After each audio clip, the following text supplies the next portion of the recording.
The wind was louder than it should have been. It howled across the mountain ridge, sharp and relentless, cutting through my jacket and into my bones. I remember thinking, briefly, stupidly, that I should have brought thicker gloves. That thought, small and ordinary, was the last normal one I had before everything shattered. We were supposed to be taking photos. That's what my son said. "Come on, Mom," he'd called over his shoulder, already a few steps ahead of me on the narrow trail. "The view's better from up there." Up there. The path was barely wide enough for one person. On one side, jagged rock pressed close. On the other, nothing but open air and a drop so steep my eyes refused to follow it all the way down. I'd hesitated, my hand instinctively reaching for the rock wall. "You okay?" he'd asked, turning back with a smile that didn't quite reach his eyes. "I'm fine," I said. "Just let's be careful." He laughed, laughing to his wife. "You worry too much." That was always his answer. The trip itself hadn't been my idea. He'd insisted. "Let's get away," he'd said over the phone weeks earlier. "Just us. You've been alone too long." Alone. He said it like it was concern, like he was doing me a favor. After my husband died, after the house got too quiet, after friends stopped calling as often because grief makes people uncomfortable, my son suddenly became attentive. Too attentive. He booked the hotel, picked the destination, planned the hikes. "You'll love the mountains," he said. "They're peaceful." I wanted to believe him. God, I wanted to believe him. We reached a point where the trail narrowed even more. The wind picked up, whipping my hair into my face, tugging at my coat. I stopped walking. "This is far enough," I said. "Let's take the picture here." He turned slowly. The look on his face wasn't irritation. It was calculation. "We're almost there. Just a few more steps." "I don't like this. It's not safe." He sighed, exaggerated, like a teenager embarrassed by a parent. "Mom," he said gently, stepping closer, "you trust me, right?" That question landed heavier than it should have. "Of course I do," I said. I raised my phone, trying to steady my hands. "That's good," he replied. Then he reached out. At first, I thought he was going to help me balance. His hand touched my arm, firm, almost reassuring, and then it shoved. Hard, sudden, deliberate. The world tilted violently. My foot slipped. The rock wall vanished from my grasp. The sky spun, blue and endless, before being replaced by rushing air and the sickening realization that there was nothing beneath me. I screamed. Not his name, not for help, just sound. Raw, animal, ripped from somewhere deeper than fear. I hit the side of the mountain once, my shoulder slamming into rock so hard I felt something tear. Pain exploded through me, white and blinding. Then I slid, down gravel, over stone, through brush that clawed at my skin. And then, nothing. Not darkness, not peace, just impact. When I opened my eyes, the world was still moving. Tree branches swayed above me. The sky was fractured into pieces by leaves and jagged rock. My body felt wrong. Not pain, exactly. More like my limbs had been rearranged without permission. I tried to move my right arm. Fire shot through my shoulder, and I screamed again, the sound echoing weakly through the ravine. I lay there, gasping, heart pounding so hard I thought it might break my ribs from the inside. I wasn't dead. That realization came slowly. Shock wrapped around me like a thick fog, dulling everything just enough to keep me conscious. I tried to breathe. Each breath hurt. I tasted blood. Above me, far above, I heard footsteps, gravel shifting. A shadow appeared at the edge of the cliff. His face looked small from down there, distant, almost unreal. He leaned over. For a moment, our eyes met, and in that moment, I knew. This wasn't an accident. There was no panic on his face, no horror, no frantic shouting of my name, just stillness. Then he straightened and walked away. I don't know how long I lay there after that. Time stopped meaning anything. The cold seeped in slowly, replacing shock with a deep, creeping ache. My thoughts drifted in and out, fragments rising and sinking. He'll come back. He has to. He wouldn't leave me. But the mountain stayed silent. No voices, no footsteps, no rescue. Just wind and pain, and the growing understanding that my own son had just decided I wasn't coming back with him. I don't remember passing out. I remember waking again to the sound of water, a stream trickling somewhere nearby. My throat burned. My lips felt cracked and swollen. I turned my head slightly and cried out as my neck protested. That's when I saw my leg, bent at an angle legs shouldn't bend. I bit down on my sleeve to keep from screaming again. I was trapped, injured, alone, at the bottom of a mountain my son had just walked away from. Above me, the sky was starting to change color, late afternoon slipping toward evening, and somewhere, not far away, he was probably already heading back to the hotel, explaining, lying, telling someone I'd slipped, or that I'd wandered off, or that he'd tried to help, but it was too late. I stared up at the thin strip of sky and felt something shift inside me. Not despair, not yet. Something harder, colder, because if he thought this was the end, he was wrong. And when he returned to the hotel that night, believing I was gone forever, the real story was only just beginning. The cold came first, not all at once, no dramatic plunge, no sudden shiver that made everything obvious. It crept in quietly, seeping through my clothes, settling into my bones like it intended to stay.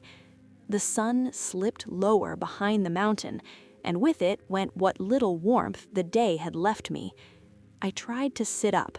That was a mistake. Pain detonated through my body, sharp and blinding, tearing a scream out of my throat before I could stop it. My vision blurred instantly, dark spots dancing at the edges. I collapsed back against the uneven ground, gasping, heart hammering so violently it made my ribs ache. "Okay," I whispered hoarsely. "Okay." I didn't know who I was talking to. Myself, maybe. Or the mountain?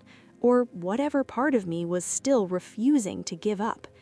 I took inventory the way I'd once been taught in a first aid course, years ago, back when I still believed emergencies were things you could prepare for.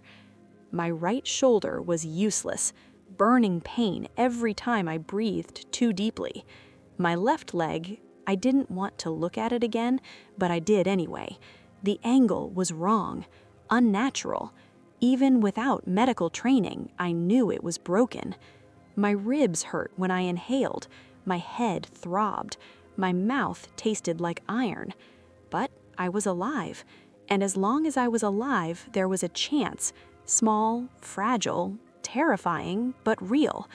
I forced myself to slow my breathing.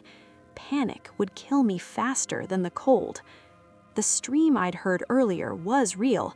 I couldn't see it from where I lay, but I could hear it now. Soft, steady, a sound that anchored me to the world. Water meant life. Water meant I might last the night. Getting to it, though, that was another matter. I stared at the ground between me and the sound. It wasn't far, but neither was the edge of consciousness. I rolled onto my side and screamed again as my shoulder protested. Tears spilled down my face, hot against skin already going numb. I pressed my forehead into the dirt and waited for the pain to crest and fall. "You can do this," I whispered. "You have to." Using my good arm and dragging my useless leg behind me, I began to inch forward. Every movement felt like betrayal, my body screaming that this was wrong, that I should stay still, that moving was dangerous. But staying where I was meant freezing, bleeding, waiting for something that might never come. So I crawled, an inch, a breath, another inch. I don't know how long it took. Time stretched and folded in on itself, marked only by the rhythm of pain and the sound of water growing louder. When I finally reached the edge of the stream, I collapsed, half in the dirt, half against damp stones slick with moss. I dipped my fingers into the water. Cold, shockingly cold. I brought my hand to my mouth and drank, spilling more than I swallowed, coughing as the water went down the wrong way. It didn't matter. The burning in my throat eased just enough to make me sob with relief. "I'm still here," I whispered. The words sounded strange, like they belonged to someone else. Darkness settled quickly after that. The mountain didn't ease into night. It dropped it like a curtain. The temperature plummeted. I tried to pull my jacket tighter around myself, but my shoulder screamed in protest. I gritted my teeth and did it anyway, clumsily wrapping the fabric around my torso and tucking my arms in as best I could. My phone. The thought hit me suddenly, sharp and hopeful. I fumbled at my pockets with shaking fingers. Empty. My heart sank. Then I remembered I'd taken it out earlier to take pictures. It must have fallen when he shoved me. Of course it had. Of course. I let my head fall back against the rock and stared up at the darkening sky, stars beginning to blink into existence one by one. Somewhere up there, my sun was probably already warm, dry, safe. Maybe sitting on the hotel bed, scrolling through his phone, rehearsing what he'd say when someone asked where I was. She slipped. She fell. I tried to grab her. The lies would come easily. He'd always been good at that. The thought burned hotter than the pain. I wasn't just injured. I'd been betrayed by the person I'd trusted most. Sleep tried to claim me. I could feel it pulling at the edges of my mind, heavy and seductive, promising relief from the pain, from the cold, from the fear. I knew enough to be afraid of that. If I fell asleep like this, I might not wake up, so I fought it. I talked out loud, nonsense at first, then memories, then names of things I could see, anything to keep my mind engaged. "My name is Margaret," I said, my voice barely more than a rasp. "I'm 62 years old. I live in a yellow house with a blue door." I described my kitchen, the chipped mug I always used, the smell of coffee in the morning, the sound of my neighbor's dog barking at nothing. I talked about my husband, about the way he used to squeeze my hand twice to mean "I'm here." I talked about my son. That part hurt the most. I remembered him as a child, small hands gripping mine, laughing as I pushed him on the swing, the way he used to crawl into my bed after nightmares, whispering, "Don't let anything get me." I'd promised him I wouldn't. I never imagined he'd be the one I needed protection from. At some point in the night, it started to rain. Not heavily, just a light, persistent drizzle that soaked into my clothes and made the cold unbearable. I pressed myself closer to the rock wall, trying to shield myself, teeth chattering uncontrollably now. I couldn't feel my fingers properly anymore. That scared me more than anything else. I slapped my good hand against my thigh, hard, again and again, just to feel something. Pain flared faintly, dulled by numbness. "Stay awake," I told myself. "Stay awake." My thoughts began to drift despite my efforts. Faces blurred, memories tangled. I thought I heard my name carried on the wind and nearly cried out in response, until I realized it was just the mountain playing tricks on me. I don't know how long I was like that. Hours, maybe, or minutes stretched thin by fear. The first light of dawn was so faint I almost missed it. A subtle shift in the darkness, a graying of the sky. I blinked, unsure if it was real. Then a bird called somewhere above me, a sharp, clear sound. Hope punched me in the chest so hard it stole my breath. I made it. I made it through the night. My body felt like it belonged to someone else, heavy, unresponsive, aching in ways that went beyond pain into something deeper. But I was conscious, alive. Daylight meant visibility. Daylight meant someone might come. I forced myself to move again, inching into a slightly more open area near the stream where I could be seen from above if anyone happened to look down. I waved my arm weakly, though there was no one there. I screamed once, the sound tearing my throat raw. "Help!"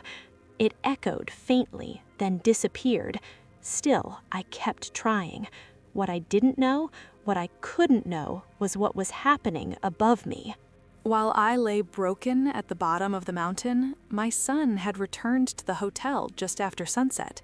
He walked into the lobby alone. When the clerk asked if he'd enjoyed the hike, he smiled and said, "Yeah, my mom got tired and headed back early." He ordered dinner. He charged it to the room. He slept in the bed we were supposed to share, clean and warm and untroubled. And in the morning, when he came downstairs alone, when the staff asked where I was, when concern started to creep into their voices, he told them the story he'd prepared. That I'd slipped, that I'd fallen, that he'd tried to help, that it was too late. By the time the hotel called search and rescue, hours had passed. By the time the mountain echoed with voices that weren't mine, I was barely conscious, but I heard them. Faintly at first, then closer, shouting, calling my name.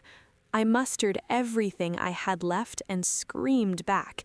It was weak, pathetic, but it was enough. When the first rescuer appeared above me, silhouetted against the sky, I started to cry, not because I was safe yet, but because my son had been wrong. This wasn't the end. And when they carried me out on a stretcher, when they wrapped me in blankets and checked my pulse and said words like hypothermia and severe trauma, one thought burned brighter than the rest. He thought no one would ever hear my side. He thought the mountain would keep his secret. But mountains remember, and so do mothers.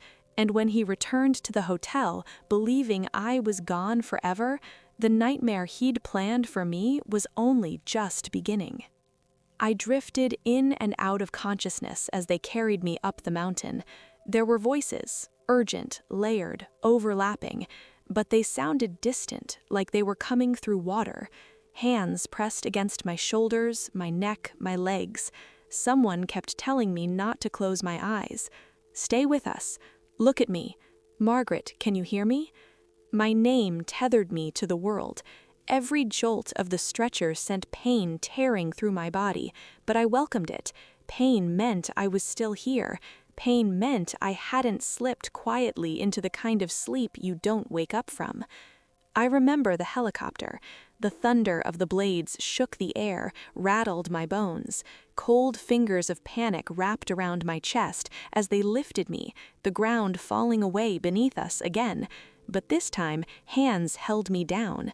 This time, I wasn't falling alone. Someone wrapped a thermal blanket around me. Someone else leaned close and said, "You're safe now." Safe. The word felt fragile.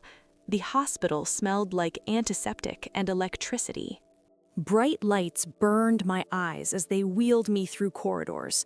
I caught fragments of conversation, multiple fractures, internal bleeding, hypothermia, severe trauma to the shoulder. A mask pressed over my face. "Count backward for me," a voice said. I got to 97 before everything went dark. When I woke up, I was warm. That was the first thing I noticed. Warmth wrapped around me in thick layers, heavy blankets, heated air. The second thing I noticed was the pain. Deep, constant, everywhere. Not sharp anymore, but overwhelming, like my body was one massive bruise. The third thing was the silence. Hospital silence isn't quiet, it hums. Machines beep softly. Somewhere down the hall, a cart rattled. A voice murmured, but no one was in the room with me. I tried to move. My right arm was immobilized in a brace. My left leg was elevated, encased in a hard cast that ran from thigh to ankle. Tubes snaked out from beneath the blankets. IV lines, monitors. I swallowed. My throat was raw. "Hello?" I croaked. The word barely came out. A nurse appeared almost immediately, like she'd been waiting just outside the door. "Oh," she said gently, smiling, "you're awake." She moved efficiently, checking monitors, adjusting something on my IV. "Where am I?" I asked. "Mountain Regional Medical Center. You were brought in last night." "Last night? How long?" I asked. "You were unconscious for several hours," she said. "You're lucky." Lucky? I almost laughed. Is my son here?" I asked. The nurse hesitated, just a fraction of a second, but I saw it. "No," she said carefully, "not yet." Something cold settled in my stomach. "Did he call?" I asked. She avoided my eyes this time. "Let me get the doctor. He'll explain everything." That's when I knew. The doctor was kind. That made it worse. He explained my injuries slowly, clearly, as if he wanted to make sure I understood how close I'd come to not understanding anything ever again. Broken shoulder, compound fracture in my leg, cracked ribs, internal bruising, severe hypothermia. "You're alive because you were found when you were," he said. "Another few hours." He didn't finish the sentence. I didn't need him to. "Who found me?" I asked. "Search and rescue. They were alerted by the hotel." My heart thudded. "The hotel?" I repeated. "Yes," he said. "Your son reported you missing that morning." Reported, not pushed, not left, missing. "What did he tell them?" I asked, quietly. The doctor hesitated, then chose his words carefully. "He said you slipped during a hike and fell." I closed my eyes. There it was, the lie, spoken cleanly, already taking shape in the world. "He said he tried to help," the doctor continued, "but that you fell too quickly." I opened my eyes again. "And you believe him?" I asked. The doctor studied my face. "No," he said. Something in my chest loosened. "Why not?" I asked. "Because of your injuries," he replied, "and because of what you told the paramedic before you lost consciousness." My breath caught. What did I say? The doctor leaned closer. "You said, 'My son pushed me.'" The room went very still. I stared at him, heart pounding. "I did?" I whispered. He nodded. "Multiple times," he said. "You were disoriented but consistent." Consistent. The word echoed in my mind. He straightened. "Hospital protocol required us to notify law enforcement. They'll want to speak with you when you're strong enough." A wave of exhaustion washed over me.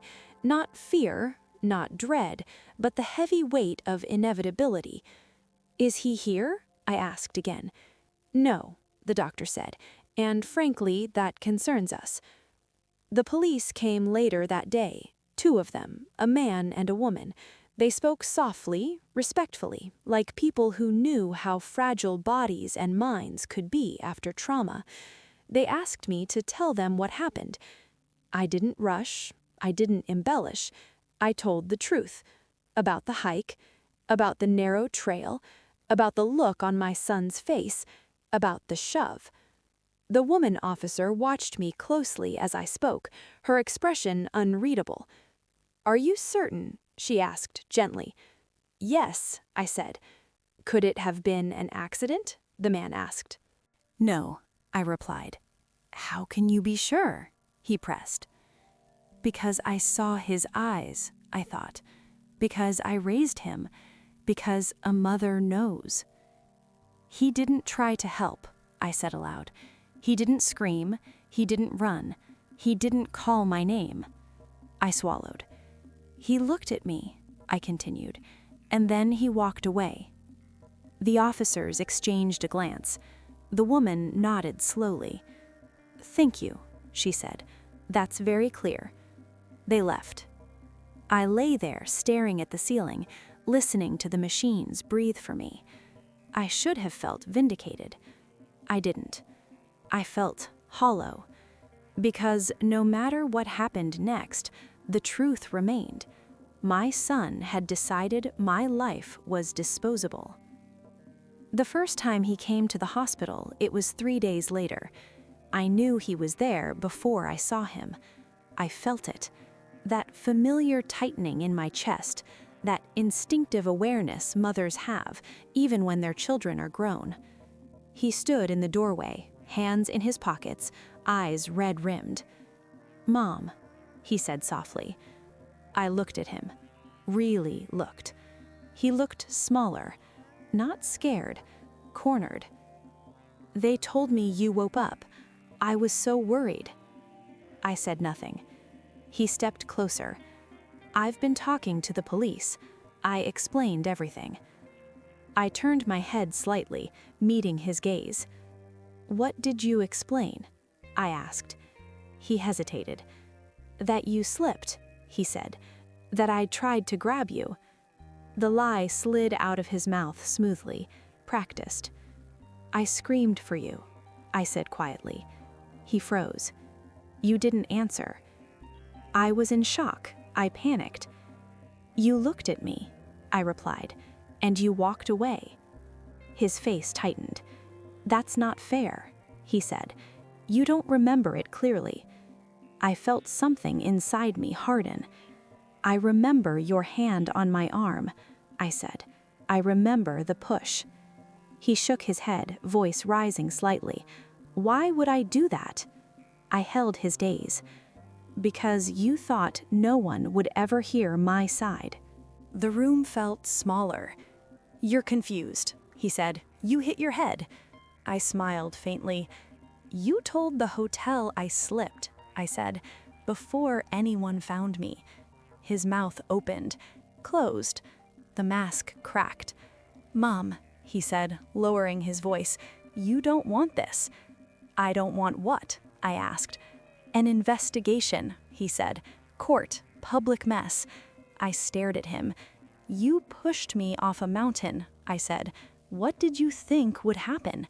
He ran a hand through his hair, frustration leaking through. "I didn't think you'd survive," he snapped. The words hung between us, unfiltered, honest, devastating. I felt tears burn my eyes, not from sadness, but from clarity. "There it is," I whispered. He stepped back as if he'd said too much. I didn't mean, "Yes," I said, "you did." A nurse appeared at the door, having sensed the shift in the room. "Visiting hours are over," she said firmly. My son looked at me one last time. "This will ruin everything," he said. I met his gaze steadily. "You already did," I replied. He left without another word. That night, alone in the hospital room, I stared at my cast, my brace, the scars that would never fully fade.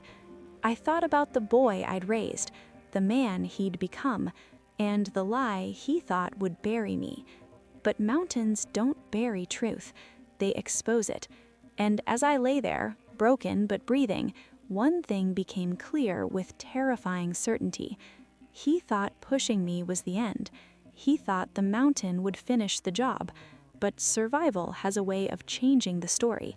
And when he returned to the hotel, believing I was gone forever, he left behind a witness, me.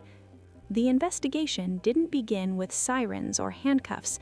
It began with paperwork, clipboards, forms, soft-voiced professionals who introduced themselves carefully and never rushed me, even when I wanted them to. I learned quickly that truth, when taken seriously, moves slowly and deliberately. A detective named Harris became my primary contact. Middle-aged, tired eyes, calm demeanor. He visited my room every morning for the first week, always asking how I was feeling before he asked anything else. "How's the pain today?" he'd say. "Still here," I'd reply. He'd nod, as if pain were an old acquaintance of his. On the third day, he asked the question that changed everything.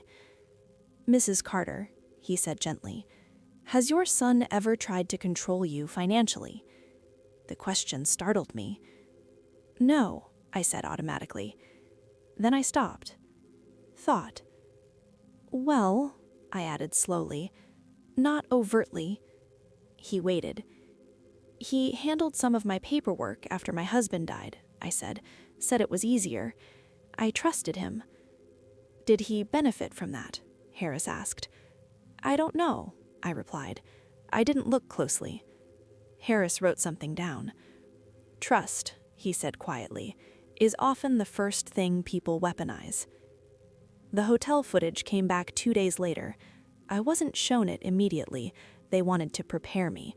But Detective Harris described it. My son returning alone at dusk.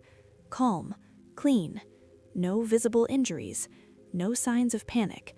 He spoke to the front desk casually, asked for dinner recommendations, charged the meal to the room we shared. No emergency call, no report, no request for help. "He didn't report you missing until the next morning," Harris said. My chest tightened. "I slept," I said. "Yes," Harris replied, "for nearly 8 hours." I closed my eyes. I'd spent those same hours shivering in the dark, fighting unconsciousness, talking to the mountain so I wouldn't die alone.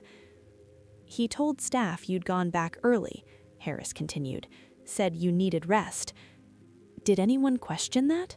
I asked. "One clerk noted it," he said. "You had your purse, your phone, your medication. None of that was with you." I swallowed hard. "He had my phone," I whispered. Harris nodded. "We believe so." The charges didn't come immediately. That frustrated me at first, but Harris explained. "Attempted homicide is complex," he said, "especially when the suspect is family." Family. The word tasted bitter now. They needed corroboration, forensics, trail analysis, injury reconstruction. And they got it. The angle of my injuries didn't match a slip. The force required to send me over the edge was too direct, too sudden. My shoulder showed bruising consistent with a firm grip. My jacket had fibers embedded in the rock face, indicating impact before descent. The mountain told its story, and it matched mine. My son didn't come back after that first visit. His lawyer did. A sharply dressed woman with a voice trained to sound sympathetic. "She's here to protect your interests," the nurse whispered when she arrived. The lawyer introduced herself, offered condolences, expressed deep concern for my recovery. Then she said, "We believe there's been a misunderstanding." I laughed. It hurt. "Your client pushed me off a mountain," I said. "What part of that is unclear?" She smiled tightly. "Mrs. Carter, trauma can distort memory." "Then why," I asked calmly, "did he lie before anyone found me?" Her smile faded. "We're hoping to resolve this quietly," she said. I stared at her. "Quietly?" I repeated. I screamed until my throat bled. She shifted in her chair. "This doesn't need to become adversarial," she said. I leaned back against the pillows. "It already is," I replied. "He made it that way." She stood shortly after that. Recovery was slow. Painkillers dulled the worst of it, but they couldn't numb the betrayal. Physical therapy began earlier than I expected. Gentle movements, small goals. "Lift your fingers," the therapist would say. I'd do it, sweat beading on my forehead. Every inch of progress felt like defiance. Every step forward felt like a refusal to disappear. Other patients asked about my injuries. "Hiking accident?" one woman guessed kindly. I shook my head. "My son pushed me," I said. The words shocked them. They shocked me too, but saying them made them real in a way silence never could. The arrest happened 2 weeks later. I wasn't there. I didn't need to be. Detective Harris told me afterward. "He didn't resist," he said. "He was angry." "Angry?" I asked. "Yes," Harris replied. "Not scared, not remorseful." That told me everything. He'd expected forgiveness. He'd expected silence. He'd expected me to die. The trial date was set months out. In the meantime, I healed. Slowly, painfully, deliberately. Friends I hadn't heard from in years reached out. News travels fast when it's unbelievable. Some asked if I was okay. Some asked how I could accuse my own son. I learned quickly who to keep close. The hardest part wasn't facing him in court. It was learning how much of my life I'd rearranged around him without realizing it. I'd deferred decisions, let him handle things, trusted his judgment over my own. Love does that. It teaches you to soften, but survival teaches you to sharpen again. When the trial finally began, I walked into the courtroom on crutches. My son didn't look at me, not once. His lawyer painted him as overwhelmed, frightened, a good man who panicked. They said I slipped. They said I was confused. They said grief and age had clouded my memory. Then they showed the footage. Then they showed the forensics. Then they showed the timeline. Then they called me to testify. I told the truth. Slowly, clearly. I described the wind, the trail, his hand on my arm, the push, the silence afterward. I described the night alone, the cold, the stream, the fear. I described hearing the helicopter and knowing I'd survived something he hadn't intended me to. The courtroom was silent when I finished. The jury didn't look at him. They looked at me, and I held their gaze. The verdict came back unanimous. Guilty. Attempted murder. He didn't react. No tears, no apology, just anger. As if I'd done something unforgivable by surviving. Sentencing came weeks later, years in prison. Not enough to erase what he'd done, but enough to ensure he couldn't do it again. As they led him away, he finally looked at me, not with remorse, with resentment. And in that moment, I let go of the son I thought I had. Recovery continued long after the trial.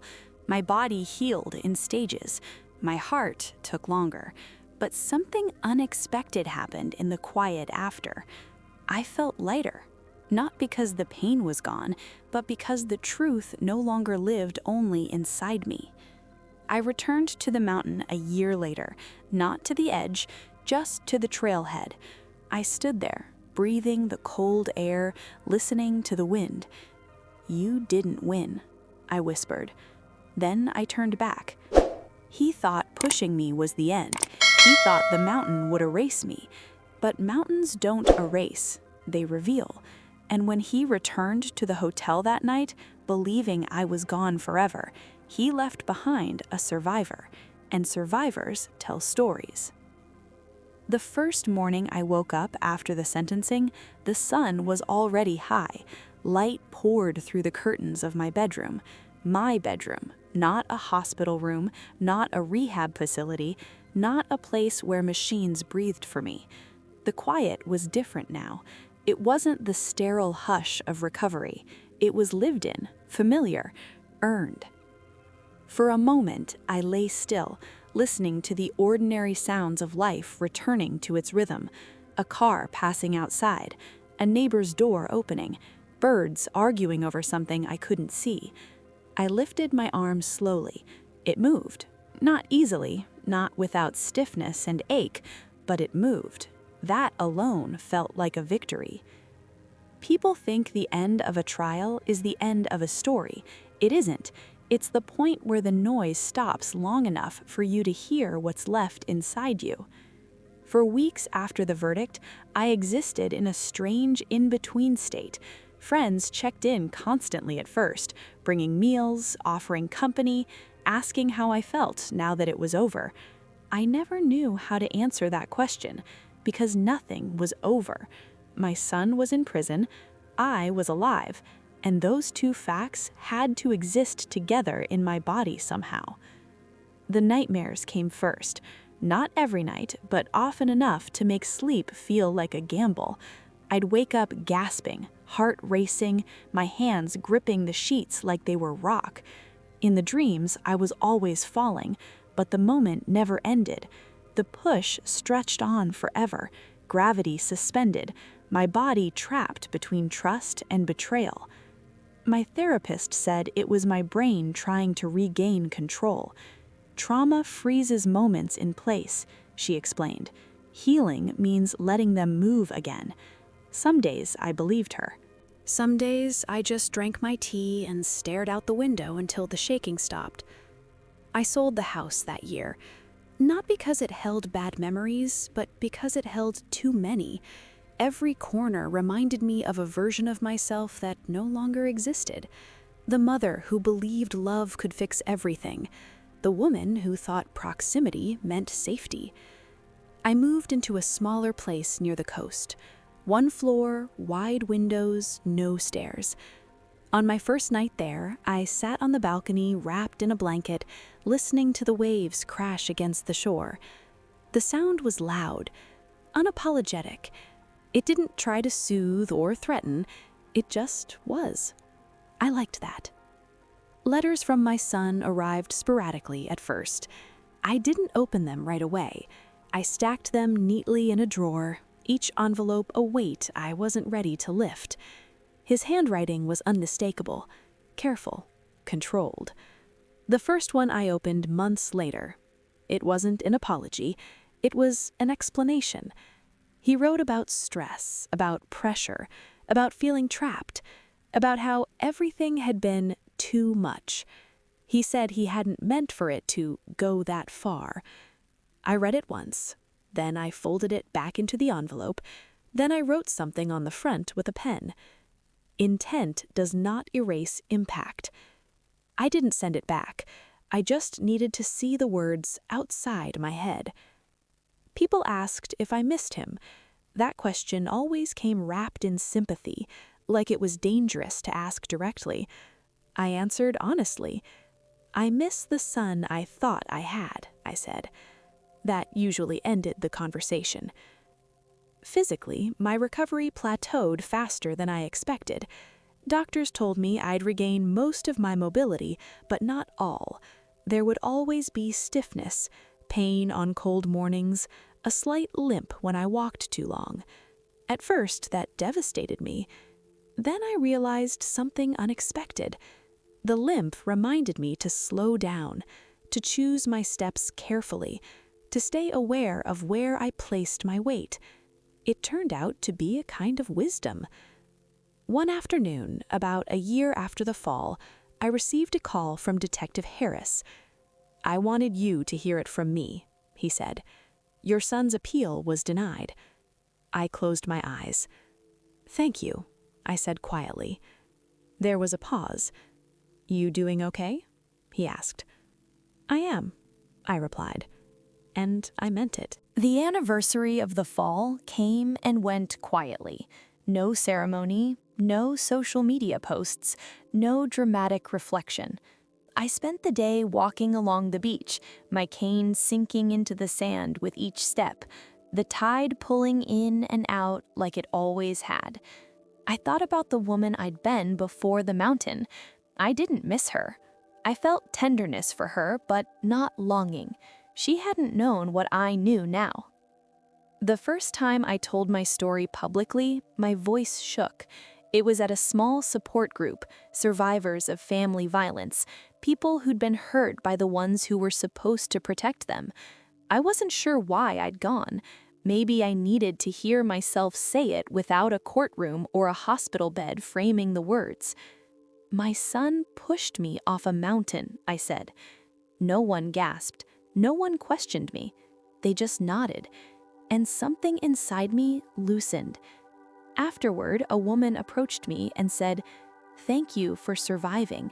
Not for telling, not for testifying, for surviving." I carried that with me for a long time. Years passed. The scars faded but never vanished. The anger softened into something quieter. Not forgiveness, but acceptance. Not peace, but clarity. I stopped asking why, because the answer didn't change anything. What mattered was what I did next. I started volunteering, search and rescue training centers, trauma recovery groups. Sometimes I spoke, sometimes I just listened. I learned that my story wasn't unique in its betrayal, only in its survival. And that survival, when shared carefully, could be a map for someone else standing at the edge of their own mountain. One evening, as the sun dipped low over the water, my phone buzzed. A message from an unfamiliar number. "This is the prison chaplain. Your son has requested to speak with you." I stared at the screen for a long time. Then I typed back, "No." No explanation, no anger, just a boundary. And for the first time, that boundary felt solid. On the anniversary of my husband's death, the man who would have never believed this story if he hadn't lived it, I did something I hadn't done in years. I hiked. Not a mountain, just a trail. Wide, flat, safe. I walked slowly, my breath steady, my feet sure. At the end of the path, there was a bench overlooking the valley below. I sat and watched the wind move through the trees. "You don't own me," I said aloud, to the mountain, to the memory, to the past. The wind carried my words away. People still ask how I found the strength. I always smile at that, because strength wasn't something I found. It was something that appeared when everything else was stripped away, when trust was shattered, when love was weaponized, when survival became the only honest choice left. My son pushed me off a mountain, thinking it was the end. He thought gravity would do what he couldn't say out loud. He thought silence would protect him. But when he returned to the hotel, clean, warm, confident, he left behind the one thing he never planned for: a witness, a survivor, a mother who refused to disappear quietly. And as long as I breathe, as long as I walk, as long as I tell the truth, the story doesn't belong to him. It never did. It belongs to the woman who fell and lived.